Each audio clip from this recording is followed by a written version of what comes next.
If we find ourselves being consumed by external narratives that are actually different from what we are believing deep inside from our divine internal place, that's when we know we got to come back in and do whatever it is that we do to get recentered.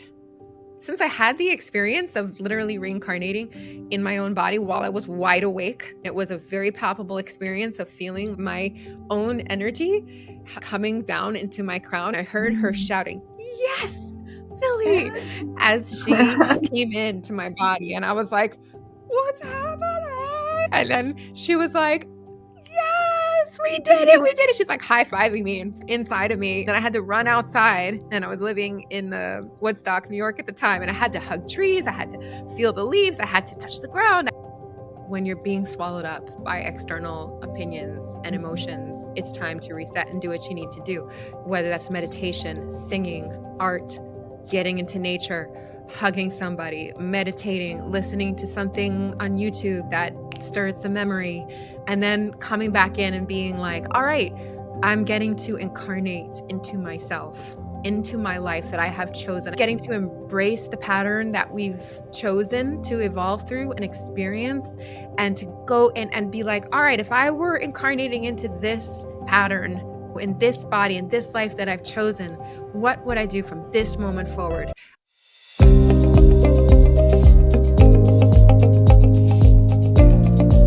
Welcome everyone to our next soul episode, and I am excited today to talk about healing arts, how art can help us in transforming our states of consciousness, how we can create realities that we desire. I have my beautiful sister here, CC Treadway, and she's a multidisciplinary visionary artist and transformational coach. CC and I go way back. She's actually the one who helped me to anchor my light language, even to understand that what was happening for me was a light language. So I'm forever grateful to her being a guide for me when that gift started opening up for me. And she's a beautiful musician and singer and just very etheric. Cece, when I think of you, I think of angels, all these beautiful Elohim frequencies that you carry in your field. So thank you so much for being here on this podcast. And I'm so excited to talk to you about all these things. Just tell us more about your journey. I know you've been through a lot of things, and at some point you were channeling. Has this happened to you? This started for you when you were young? Like, when did you really step into it, and maybe some phases of it that brought you to where you are now? First of all, thank you so much for having me on your beautiful show. You're always up to like many cool things. So this is the one on the list of all of the amazing stuff that you do. So thank you for having me here. Yeah, let's see. I was very fortunate in that when I was younger, my parents did not stop my connection. And my mother, in fact, encouraged it and was excited by it, and it helped open her up. So both my brother and I came into this world spiritually remembering and connected already. Mhm. And then we never even knew that people had it shut down. There was never a point of awakening or realizing all this stuff. It was always with us. We always talked about it. There was never any pressure put on me religiously, even though we did go to church. So I feel really lucky in that sense that my spirituality and spiritual connection and seeing and feeling angels or deities or just feeling the vibes, feeling creator's love has always been a part of my life and always actually been the main focus of my life. And it's always informed my creativity and what I wanted to do in this world. And it has also been at times hard to feel the strength of that connection and the love that is there with source and then what's happening here on the planet. That's been something to reconcile, as well as my own human journey, reconciling my spiritual self with my human journey. These things have been challenging, but it's the reason we are here, or one of the reasons we're here, I think. That's how it was. I was lucky. Yeah, beautiful. And I know the right teachers were coming to you because when I came to New York, you already part of some spiritual schools and you training. So you found your teachers, found your connection through the right guidance. Yeah, I think I always knew that I would be a healer. That was Mm. something that even from a very young age, because my mom, who was inspired by the energy she started to feel, she joined up with the Edgar Casey community, which is the ARE Center in Virginia. We were living in Washington, D.C. at the time. And so we had like healers and channelers that would come through there, and they told my mom like that I would be a healer. So it was given to me at a young age. And I just was waiting until I felt mature enough or like I could deal with the responsibility of it because somehow I knew like it was going to be a lot, and it was. But yes, I started going to school maybe first in my early 20s. And then again in my late 20s, I went to the Barbara Brennan School of Healing, which is a 4-year program to study energy healing, how energy and medicine come together, and also psychology. So it was one of the first transpersonal psychology programs. Mm. And Barbara was an absolute genius and completely dedicated to studying the relationship of energy with mind, body, and spirit, and then bringing it forward in a very precise way. So I was very lucky to get to study with her directly. And I know you opened your own school after, and your school is evolving because you're back to school to Always. be always as a professional. So it never stops. And you and Julia is now studying to be professional singer. Is that correct? So how's that evolving for you? So at some point you were the teacher, then you're back to being a student. How do you find that journey of constant learning? I'm obsessed. I'm obsessed with learning. And then sometimes it's like the information, it like starts bubbling inside of you, it starts overflowing. If you don't share it, you're literally like, so I've had many rounds of teaching, then going back to school and teaching, then going back to school and teaching, or always teaching actually while I'm in school. I guess I found teaching to come quite naturally. And I did start almost immediately after graduating from the Barbara Brennan School. I started teaching channeling pretty quickly. And just loving that was like loving being with people and sitting in the Christ energy or unconditional love energy while people remembered themselves, watching person after person reconnect with their divine source. Just, one of the most profound and precious things I got to experience. I still experience it, but in those days, those early days, whenever you first start doing something, it rocks you. So I used to go around New York City teaching these classes of opening to channel. That was really wonderful. It felt so important. While I was teaching and doing healing, I was also always writing and performing music and dreaming about making paintings. I went to art school, I went to dance school, I went to healing school, I was in school. So I was also developing that track. When I decided to go to Juilliard, which is where I am studying now in New York City, I think actually a lot happened to reroute my life there because going to a school like that is very different from going to healing school and then going back to healing Yeah. school, all that stuff, or taking a million trainings. You're going into the center of an institution that's not related to the worlds of spirituality. It's rooted in the culture of the arts, which has a long tradition in New York City. The classes are set up totally different. It's professional. You got to go in there. And if you have something come up, you deal with it in the moment. People are going to be compassionate with you, but we don't all stop and start to process and cry and start doing Mm. ancestral healing. Like we have to continue on with the song.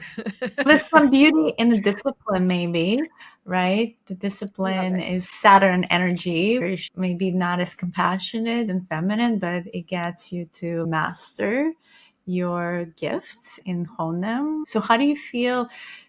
I'm curious about singing because I know you're a channeler, and because of you, I remember you encouraged me to buy my first singing ball and open that throat chakra, which at the time was just like, oh, I'm not a singer. I don't understand this. This is so uncomfortable.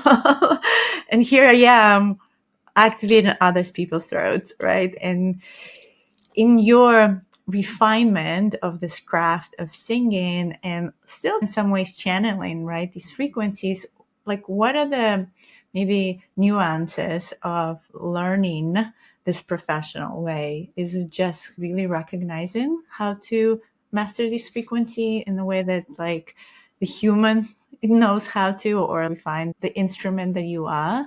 Like, I'm curious what you learn in that is, oh yeah, like maybe that's why I'm here in the school, in this institution. I think that I had spent so many years off the beaten path in what sometimes feels Mm. like the separate society of spirituality and new age consciousness and all that stuff. I felt myself really wanting to return back into the regular world, for lack of a better way to put Mm. things. It felt like a very deep calling. And actually, there was a grief around feeling so separate for so long to do this, what felt like very strong karmic work, working with thousands of people to help them heal trauma and ancestral stuff and reconnect to the earth and rediscover their own indigenousness. In that process, it had made everything about the regular world wrong. Maybe intellectually, I wouldn't have said that, but there was this like primary belief underneath all that said, what I'm doing here is trying to remedy the problem that has been created on earth. And there was Mm. something in me after a period of deep illness, as well as getting through the pandemic, as well. There were a lot of things that happened, as well as my age or this and that, where I felt exhausted from that. And I wanted, and I understood from having what we had discussed, like this, like an incarnation of my full higher self and soul energy in my body. When she came in, she was so in love with Earth and humanity to a degree that I had not known before. And much like maybe some of the masters or sages would say, she was like, there's nothing here on earth that is wrong. Mm. Everything here is for Mm. you to experience. You're here to be human. You spend all this time hidden away in your priestess prison, I like to call it, like regurgitating or not regurgitating, but yeah, help. I was making a difference, right? I'm not trying to say what I was doing was bad, but there was a way in which it was limiting me in my experience of life to be talking about trauma and always under the guise of there's something wrong and we have to fix it. It just was. No matter how many times I would say, oh no, it's rooted in the divine and in essence. And we're just, no, people were coming because something is wrong. They're in pain. They want to fix it. I maybe approach my own life that way and life in general. My God, there's so much here, so Mm. much suffering, so much this, like we have to fix it. But when she came in, she just Mm. wasn't vibrating there at all. Not at Mm. all. She was just like, we are here to be God in human form, period. We're here to create, we're here to have fun. She wanted me to have Absolutely. the best of everything in such a tangible way that every single thing in my life that was about fixing a problem just dropped off. I had to close my healing practice really fast. I had to stop just sequestering myself in my house and talking to people about trauma. Like, had to stop that. I had to stop talking about healing for a long time. I had to stop talking about disease and what was wrong, the injustice of the world. All of that was like she put a gag order about all that stuff because I had gotten very ill, had fallen very sick with Lyme disease, with a parasite thing, with long COVID, like you name it. I was infiltrated energetically, astrally, like it was horrible what I went through. And in order to rebuild myself with all the detoxing and this and that, like she wanted to rebuild my life from this place of pure empowerment and joy and neutrality and sovereignty and all the things. Basically, I just stopped doing everything and I wanted to be in the world. It was like a hunger to get on stage and to sing, Mm. and not just sing my own music or healing frequencies or sound healing, but to sing the works of Mozart and Mm. of Brahms and Handel and Purcell and all these composers that to me they were connected to Christianity, so they were bad. Period. Like Christianity has ruined indigenous cultures, so bad. But when I got there and I started studying what I've now learned is like truly a mystery school of music, of these ancient composers who are so tapped in, so spiritual, Mm. coming right out of the intelligence of Pythagoras, who developed so much or helped develop so much of how we in Western music deal with the scales and how to put a piano together or whatever. These guys were so tapped in and they just Mm. lived in the celestial realm with the angels. I find sometimes with the words or the names of the songs that I'm like, oh, I thought I was doing something new. No way. So, here at the heart of this institution in Lincoln Center, New York, which is built on the backs of the Industrial Revolution, like that was bad. But here I was experiencing the benefits of these people that had such extraordinary vision for New York and for our world. And there were definitely consequences. Like, I'm not trying to sugarcoat what was going on then, but I cannot also escape or deny that the infrastructure and the vision that was built during the Industrial Revolution is literally what created the life that I have now through my family's line. Like, that is what built New York City in the way that we know it today, and our economy, and so many things that we are starting to redo now and make much more, equitable. But I think like a lifetime of denying it and making it wrong had taken its toll on my body. And I had to come in and Mm, integrate and accept that not only was I a healer fighting for what I considered to be the absolute most important things on earth, the environment, Mother Earth, indigenous cultures, all that stuff. But not only was I that, I also was this. And when I started embracing my inherited lineage, the amount of belonging that I started to feel on earth in my body for my life, the appreciation that my higher self consciousness, who I'd incarnated in, she knew she picked my family line for very specific reasons and very specific gifts. And she didn't want me turning my back on any of them. This was an opportunity. And we live so many lifetimes. She wanted to do this one to the fullest, like, period. mm, And mm, I came in with a voice that's very tailored towards classical music. Like, it does it naturally. It's really mhm, natural for me. It always was. I studied a little bit when I was younger, and I remember I loved to sing and I had a good voice. But when my teachers started hearing me sing classically, they were like, "Wait, what's happening right now?" I even studied with a voice teacher in my 20s who worked with people to bring them to the Met and to Carnegie Hall and things like that. And he was like, "Do you want to do this? Because I will take you there." And I was mm. like, "Nah, I wanna sing about my pain. I wanna sing with Um, the earth. I wanna sing with different people all over the world." So I didn't wanna do that, and I still might not wanna go into the opera world. I actually don't enjoy operas, like, seeing them that much. I do love singing it. I like oratorio, which is more of the spiritual end of things. But so I didn't do it, and I always remembered that. What if I had done that? We have these choices. What if I had said yes to that?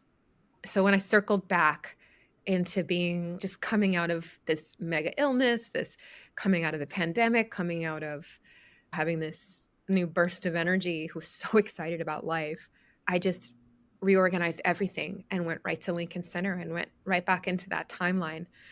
So I've just been training and training, and I don't think I'm going to go to the Met, but I am starting to work with my teachers to be performing in many different places in New York City now, not just as a healer, but actually bringing these frequencies into the quote regular world is like mm.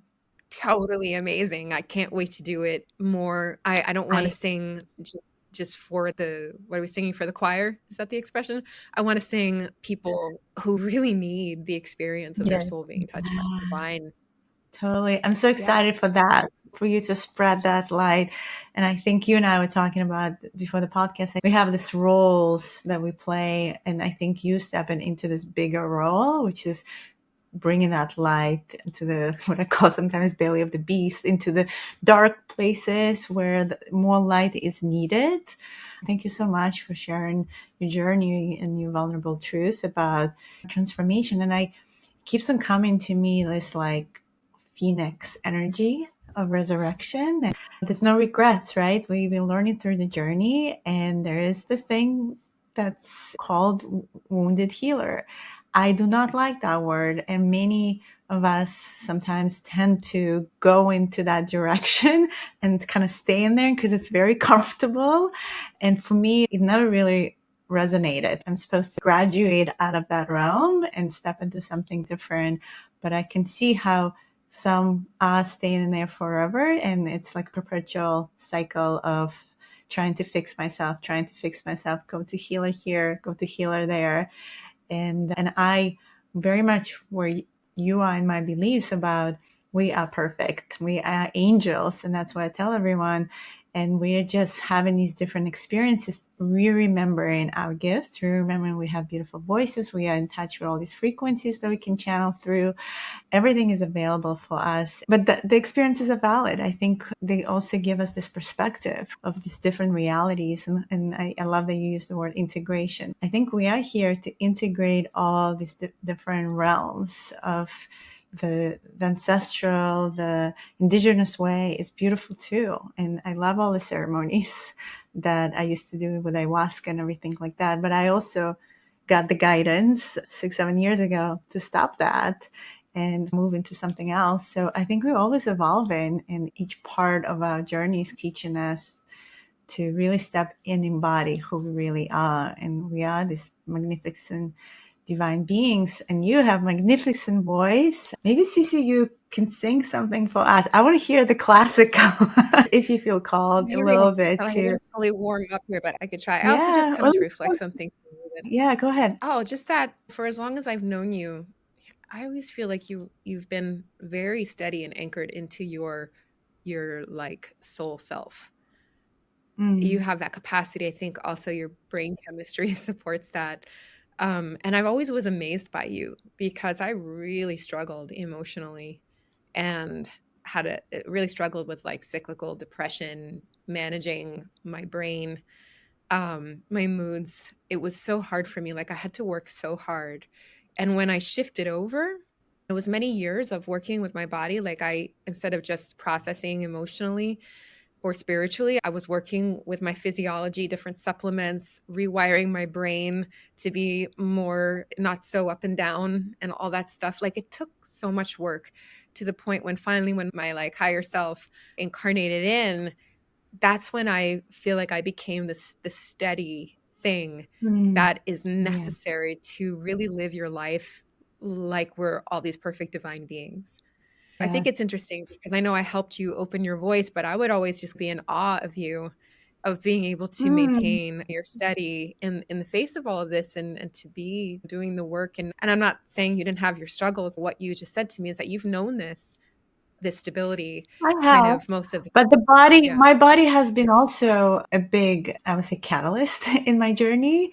It wasn't so much my mind, but my back and my legs. So actually, when I moved to New York, I had, and I don't know if you knew this, but I had serious low back issues, and my knees actually gave up.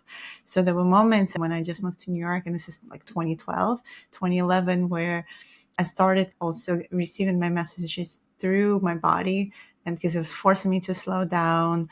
My physiology was also letting me know that I need some turtle medicine. There was this physiological also aspect of me tuning deeper and uncovering parts of myself that you see on the other spectrum in terms of the brain. It's interesting because as I'm like in divine union, and my husband, my twin flame, is dealing with exactly what you mentioned, like the exhaustions, the supplements, the brain fogs, all these years, 8 years of this journey, I've been supporting him through his journey with that. So I have a lot of compassion because we're still kind of in some ways in it. And the amount of supplementation that we have on the kitchen table is massive. So I very much understand what it takes to be here in various vehicles. And I am grateful that, yes, my mind has been very clear and I've been able to support him through his journey with that. But I'm also grateful for my vehicle when it was not working properly. And I realized where it pushed me to synchronize my mind, body, spirit together. And these physiological issues actually dissipated. And I started learning how to strengthen my body and do things that I need to do to step into it. And when it all came together, that's when you say higher self. I think that's where my higher self also fully stepped in, because she was together now. She was like, okay, nothing can stop you, but you needed to learn that and come out into this full alignment. Amazing. Whatever makes us just get to understand what is needed and have that opening for that full acceptance, like you mentioned, and stepping into this full self love. Like, no matter what we're going through, we're constantly in this resurrection frequency right now, dying and being reborn again, dying and being reborn again. And even when we think we've learned all the lessons, it's happening again, just on a different level. So surrendering to that, I think surrender has been definitely a big word for me in the last 6-7 months of everything that I thought I achieved and I thought I got to a certain level of mastery. It was like the rug was pulled under my feet and it was like, oh no, there's another thing you have to learn here. Deeper trust, deeper surrender. How much more deeper can you go in this human experience? And how can you be okay also shining your light in these dark places? I think both of us been thrown back into New York City after COVID. We were just talking how the cities called us back to be there for a reason. Yeah. Yeah. And it always does. I leave all the time. I'm done. I do not have it in me to do another season of New York City and create, and then boom. I don't know why I would say things like that. But this time I feel it was the longest. I was gone for 9 years from New York City. Interestingly, in 2018, we did an activation. I don't know if you're familiar with Matthias De Stefano. He's now becoming really big on Gaia TV, but one of his friends, this is before many knew about him, brought some of his teachings and activations to a place called Assemblage that closed right before COVID or during Oh, I COVID. know it. I've been there. Yeah. Yeah, it was beautiful co-working spaces, and the person who created Magdalena, she's a beautiful sister too. And so I remember it was this really powerful activation we did with Santiago Rafael. We were opening the throat chakra of New York. It was like preparing for what's coming. And it feels like these energies right now also reshuffling, because I usually get called to go to certain places around the world and do certain things. And right now it's very clear the energies pulling back into the city. There is some recalibration happening, and I do feel Manhattan is very sacred ground. There's all these crystal bedrocks under the island, and it is connected in this tapestry of Mother Gaia to support her evolution. 2 weeks ago, we had during eclipse season an earthquake here in New Jersey and New That's York. right. I already forgot about it. Yes, it was. I definitely, my house shook. It was a fascinating experience. There are transformational things happening in different places around the world, but here as well. And many people I know during COVID left New York and went to Florida, Texas. It's new frequency now too. That's what's coming to me based on my Mm. work with her these days. Yeah, I think it is. Right now, it feels really chaotic, but I guess that's a good time to come in and just be anchoring. It's the polarization energy that's separating us. And I very much got the guidance of staying in unified field and not going into polarization games. People are still hashing out those old paradigms of push and pull game where, from my experience, when you unified field, there's a lot of quantum energy. There's a lot of energy that we can just pull from the higher aspects of ourselves. But when you in the polarization type of consciousness, it's all push and pull energy. It's like the system is running There's out no of resolution. There's no this. resolution. There's no Yeah, even potential for resolution. That the potential mm, for resolution does not exist in polarization. It just doesn't. right. You have to come into the unified field to find it. So if you're unwilling to go there, you will literally be fighting forever. Maybe we just come and sing and they feel it. Like, how do we bring this unified field? That's right. From a different perspective and from the unified field perspective of all of us as source having our experience here, there's nothing really wrong.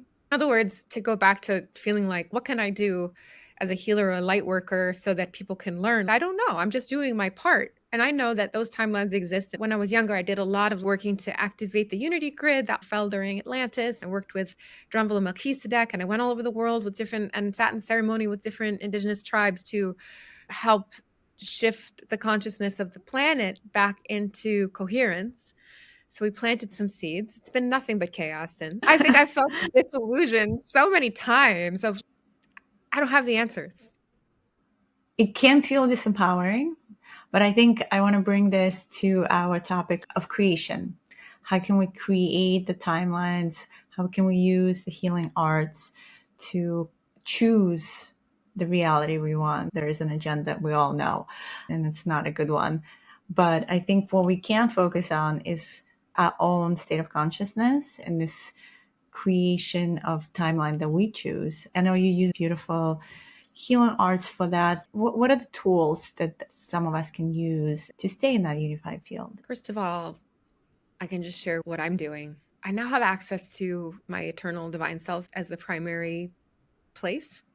So I know that when I start slipping into polarity and duality, that I'm starting to lose sight of it. There's nothing wrong, by the way, with being in duality or polarity or fighting for causes you believe in or for Mm. justice or for all of it actually matters, e- even if the resolution isn't in duality, right? Standing and fighting for a cause is, especially when it's so wrong, when people are being hurt, I really don't want to spiritually bypass the relevance of that experience Mm. on here. Like, we do it and we should do it. We should stand up for what we believe in and not turn a blind eye Yeah. to the terrible injustices that are done. Do what we can. I do think that it matters. But if we find ourselves being consumed by external narratives that are actually different from what we are believing deep inside from our divine internal place, that's when we know we got to come back in and do whatever it is that we do to get recentered. First, for me, I just need to remember, whoopsie, I'm getting consumed by other people's opinions, feeling like I'm not doing enough. And now I got to go out and be a million different things for a million different people, or else I'm a super bad white person, whatever it is. I have to tune back in to the internal light here, because every time we do that, we're creating a blank slate of creation for ourselves. And I always like to think, okay, since I had the experience of literally reincarnating in my own body while I was wide awake, it was a very palpable experience of feeling like my own energy like coming down into my crown. And I heard her Mm. shouting, "Yes, finally," as she came into my body. And I was like, "What's happening?" And then she was like, "Yes, we did it. We did it." She's like high-fiving me inside of me. And then I had to run outside, and I was living in Woodstock, New York at the time. And I had to hug trees. I had to feel the leaves. I had to touch the ground. I had to do all these things. And then she was like, "Look at this car." Like, she was freaking out over the car. Like, I just took her to Times Square like a few months ago. When you say reincarnate, does it mean like a walk-in, or is it just you who just chose to come back again? She calls it a third dimensional higher self creation. Okay, I can call it that. It was like a larger part of my energy that got to come in, because I think like a year Mm. of detoxing pathogens Yeah. really made it so that she could come in. Anyway, she loves everything about Earth. I grew up in New York, right? I went to Times Square all the time. I worked at MTV in the Viacom building, and she was like a tourist. And I'm crying in Times Square because I think it's the coolest thing I've ever seen, with all the lights and the people and everybody. I was just like, oh my God. I freaked out. Yeah, just when you're being swallowed up by external opinions and Mm. emotions, it's time to reset and do what you need to do, whether that's meditation, singing, art, getting into nature, hugging somebody, meditating, listening to something on YouTube that stirs the memory, and then coming back in and being like, all right, I'm getting to incarnate into myself, into my life that I have chosen. I have chosen every single Mm. bit of this life, my body, the way I look, the illnesses I'm dealing with, the family. We all are evolving in this spiral pattern. It's, even if we try to get out of the pattern, we're still in our pattern. Just getting to embrace the pattern that we've chosen to evolve through and experience, and to go in and be like, all right, if I were incarnating into this pattern in this body, in this life that I've chosen, what would I do from this moment forward? I guess maybe it is the definition of a reset, where you're just rebooting yourself and being like, okay. And I feel like the joy from your soul and from your spirit, because your spirit is just love and joy, it just gets going.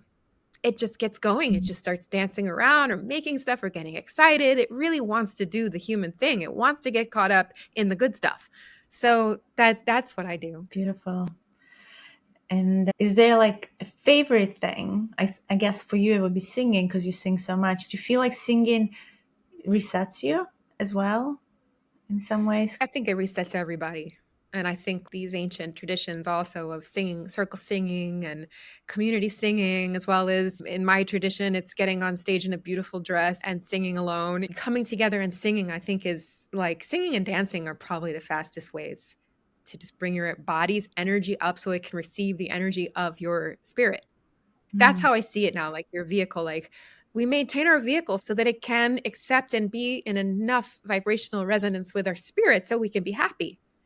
And then I have to tell Mm. you, like, one of the things also about my new way of experiencing life is that she's really helped me dismantle the duality ego, which says I have to be a famous singer, I have to be a famous artist. These things I want, I would like.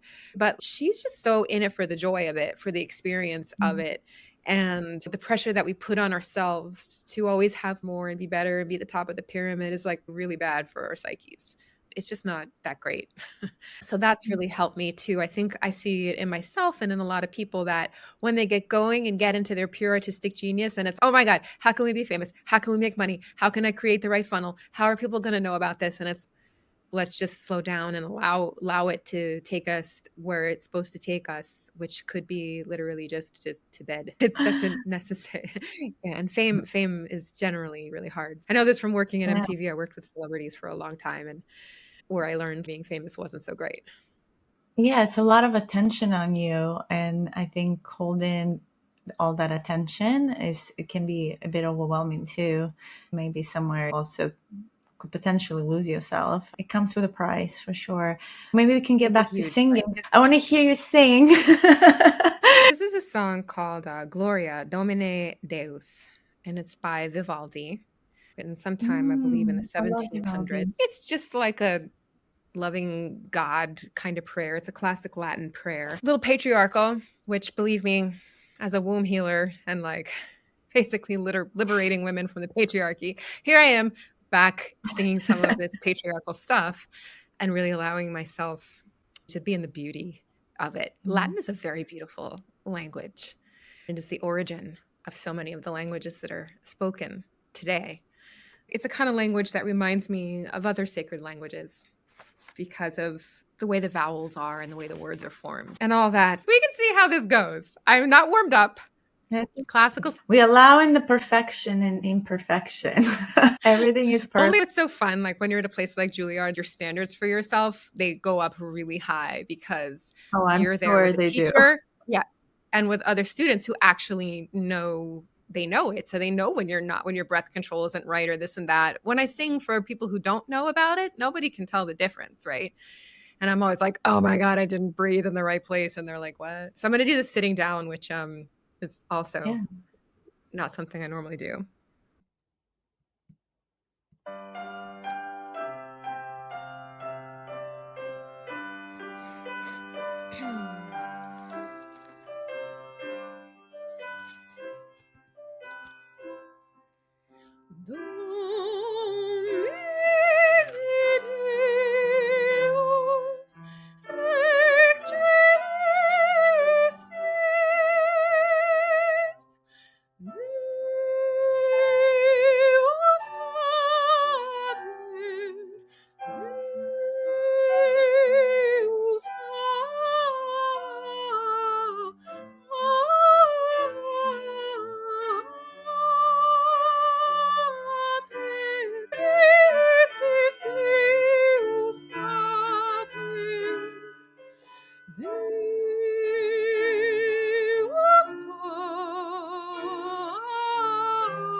Oh my God, it's gorgeous.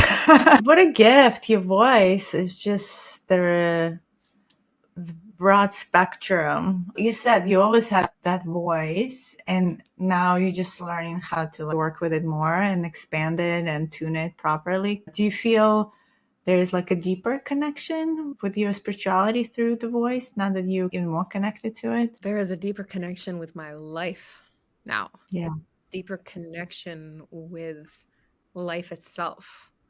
And saying yes to doing this, to me, the symbolism for it is really saying yes to my life and saying yes to life on earth.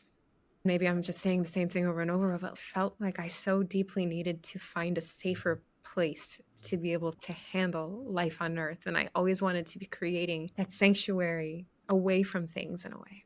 But when I Mm. stand up and I sing this music and I do it in the heart of New York City in a tradition that's standing the test of time, I feel I've graduated and arrived. And it does feel like it was many lifetimes in the making to have the strength to be able to do that. So I feel like an immense pride in my own Mm. being for doing it. This is like Thank you. incredible. Your voice is incredible. The minute you start singing, I'm just going to talk about like how I feel in my body. This pure energy that comes through, and it's just feels one with your voice. There's purity that you carry, and I think because it's also the level of consciousness that you bring in now into it, and full embodiment of who you are and the choices you make in singing when you're singing. It is like light language. Light language for me, that source language is bringing that energy through in a higher octave, like these frequencies. And that's what's needed right now on earth. The beautiful mastery way of doing that. When you're thinking of the future, and I know some of it is you performing on stages, but as we were talking about New York, maybe co-create a timeline or visualize a timeline where the city still exists, but it's just much more cohesive to support everyone who lives there. It's not like overwhelming. I've been thinking it would be amazing in the future to see like more greenery or more lightning of the sorts that supports a quantumly our body. Have you ever thought about if I were to stay here, what would make it a good place that I wouldn't escape, but I would stay? And how would that look like in the future? First of all, I want to say that there's a lot of people on this in New York City. And I feel every day there's another project that's Mm. that's green spacing, that is looking towards the future in this way. So I really want to acknowledge that timeline is underway. I see what I'm doing as part of it, as Mm. part of a collective of souls that are already very much on task. I love New York City so much. And when I asked my guides this question, I asked my guides, wow, everyone's hating on our governments and hating on what we've created. At least that's how it feels in New York, right? If you were somewhere else, it might not feel that way in the same country. What is like moving forward? Let's say we get through all this on the other side. What is the most important thing I could be doing? I like to be a pioneer. So what's the most important thing I could be doing on the other side of all this? And I just heard my guide say, love your country, love New York, love it. Mm. I think we all have a vision of like green cities and sustainable vehicles and public transportation that works and all these kinds of things, which again, I think are underway. But it was the energy of this devotion that really stuck with me. Honestly, it was a catalyst for a lot of changes that I made in my life where I just keep feel like I'm being asked to give up making things wrong, to just love it, to serve it, to sing to it, to tend to it in your way, to tend to it, tend to each Yeah. other, tend to these buildings. It takes a special kind of healer, light worker to be in the buildings of New York City. It really does. Yeah. And you got to be strong, but you also got to be excited by it.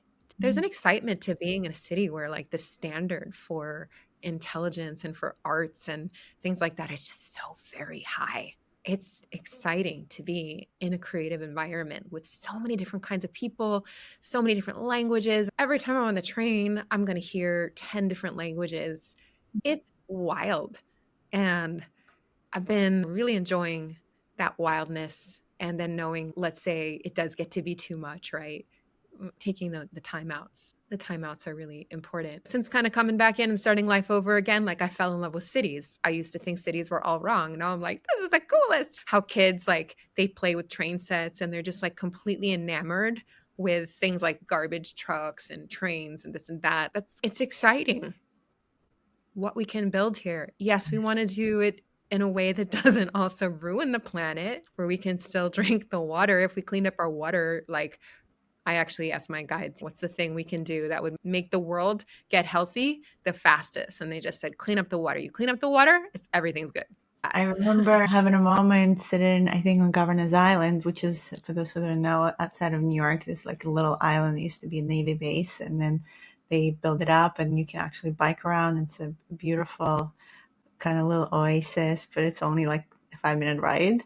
And we're just sitting there and contemplating, looking at the water. And yeah, we're receiving a lot of actually downloads about quantum technology and how this technology is going to evolve really quickly, and we'll be able to clean the water in very efficient. So everything is moving really fast right now with the AI, with these technological advancements in a conscious way to apply them to help our society and humanity.